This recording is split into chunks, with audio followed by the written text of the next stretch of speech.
I argue that sex dolls and robots are another emerging form of technology that can be used against women and girls. Through the production of sex dolls and robots, men can turn women into three-dimensional porn, and they have. Sex dolls can be made in the likeness of actual women, and there are several accounts of this in the book. Various companies are offering this service to make sex dolls customized in the likeness of specific women and even little girls, based on a customer-supplied photo. You can imagine just how devastating it must have been for these women who learned of sex dolls made in their likeness, even given their names. In an open expression of misogyny, some men claim to have commissioned dolls in the likeness of specific women.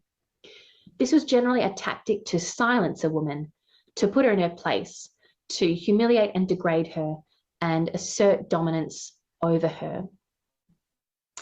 Doll advocates, including those who campaign to preserve men's access to child sex abuse dolls, claim that their use of sex dolls is harmless, that it's just a fantasy. Some call these dolls, modeled on the bodies of little girls, toddlers, and babies, fantasy sexual outlets. But men's sexual use of replica women and children is not merely a fantasy. As Andrea Dworkin explained, a fantasy is something that happens in your head. It doesn't go past your head. Once you have somebody acting out whatever that scenario might be in your head, it is an act in the world. It is real.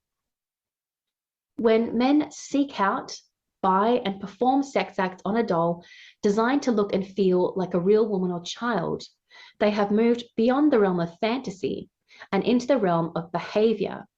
These are real acts in the world. While the fantasy might be that the replica woman or girl they are penetrating is an actual woman or child, or that it desires them, the sex act, or the violence, is not a simulation, it is real. As I write in the book, men's fantasies for sexually using and abusing women and children, acted out on lifelike dolls, occur within a wider culture where such sexualized abuse is not a fantasy, but a reality for many women and girls. Men's fantasies are women's lived experiences.